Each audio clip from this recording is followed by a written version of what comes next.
पूर्व मुख्यमंत्री त्रिवेंद्र सिंह रावत ने रिस्पना के उद्गम क्षेत्र का किया दौरा।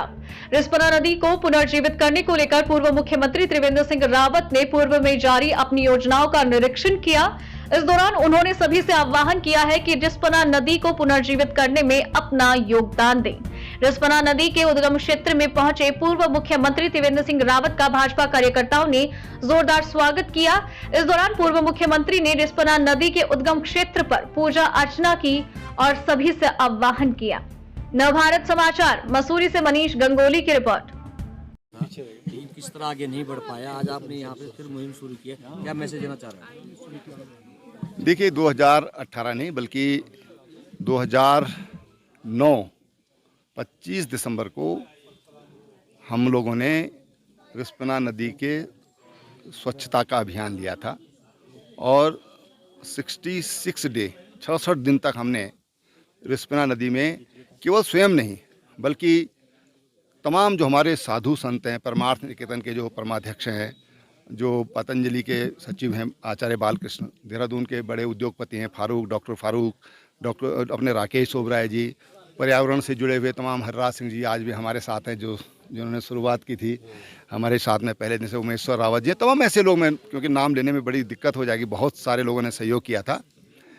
तब हमने इसकी शुरुआत की थी और मुख्यमंत्री रहते हुए हमने पुनः उसको शुरू किया एक वृक्षारोपण के माध्यम से, व्यापक वृक्षारोपण के माध्यम से। और मुझे लगता है कि जो व्यापक वृक्षारोपण हुआ और यही नहीं, जो उद्गम स्थल के नीचे तो हुआ ही, या शेखर फॉल के आसपास और तलानी गार्ड, वहाँ पर व्यापक वृक्षारोपण हुआ। लगभग 2.25 लाख वृक्ष वहाँ पर आज शायद अभी भी जीवित हैं वहाँ पर।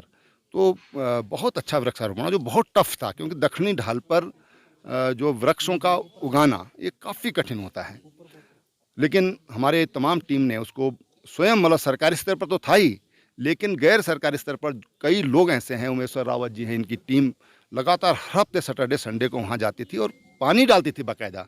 और जब वहाँ पर पत्थरों में पेड़ नहीं उगे तो उसमें देहरादून से मिट्टी लाई गई और फिर वो मिट्टी डाल करके उन पौधों को वहाँ पर पुनः उनका रोपण किया गया और आज वहाँ पर घना जंगल उभर कर आया है। इसके कारण वहाँ पर पक्षी आने लगे, जंगली पशु आने लगे। और जो इसके लिए एक असेसमेंट टीम बनाई थी हम लोगों ने रुड़की IIT की, ऐसी हमने जो कोसी नदी है उसके लिए पंतनगर विश्वविद्यालय को लगाया था। तो उनके जो अध्ययन रिपोर्ट जो आई हैं, पिछले बार अखबारों में भी छपी थी, क्योंकि जो हमने इसके लिए प्लानिंग किया था 2018 में, वो सौंग नदी से कुछ पानी, ताकि ये जो रिस्पना नदी है ये सदा नीरा रहे।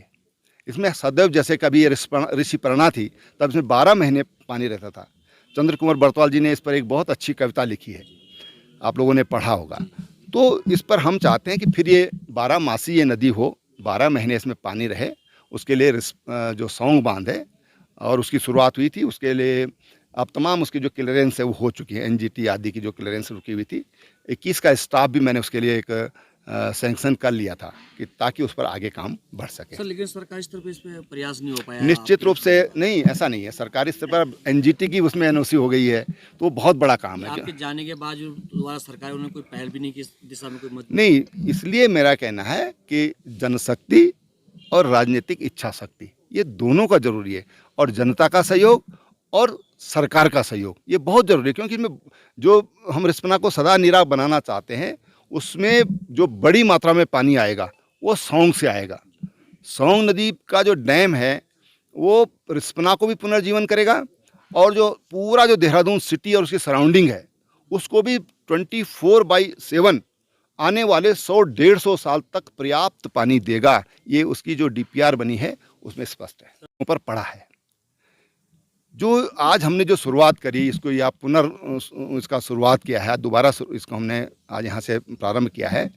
हमारा ये था कि रिस्पना का जो स्रोत है, मूल है, वहाँ से हमको एक बार फिर इसका शुरुआत करना चाहिए और इसके संकल्पित लोगों की आवश्यकता है।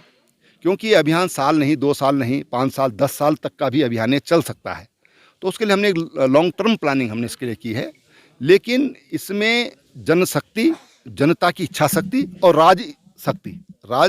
राजनीतिक इच्छा शक्ति जो बोलते हैं, दोनों शक्तियों के मिलन से ये संभव हो सकेगा। क्योंकि केवल जनबल पर जनता अपना समय दे सकती है, कुछ हमारे पास एक्सपर्ट लोग हैं, राज सिंह जी जैसे हमारे पास आईआईटी से हमारे डॉक्टर नरेंद्र सिंह जी यहाँ पर आए हैं। कुछ जियोलॉजिस्ट हमारे पास डॉक्टर दीपक भट्ट हमारे साथ हैं।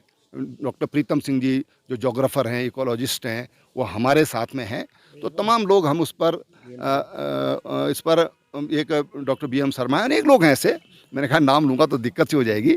तो तमाम हमारे पास ऐसे लोग हैं कि हम इसका एक बहुत ऑथेंटिक डॉक्यूमेंट हम तैयार करेंगे, ऑथेंटिक डॉक्यूमेंट तैयार करेंगे कि इस पर किस किस तरह से काम किया जा सकता है और किस किस तरह से काम हो रहा है, ताकि आने वाले समय में भी कोई रिसर्च करना चाहे तो एक ऑथेंटिक डॉक्यूमेंट उनके पास उनके लिए उपलब्ध रहे हमारे लाइब्रेरीज में।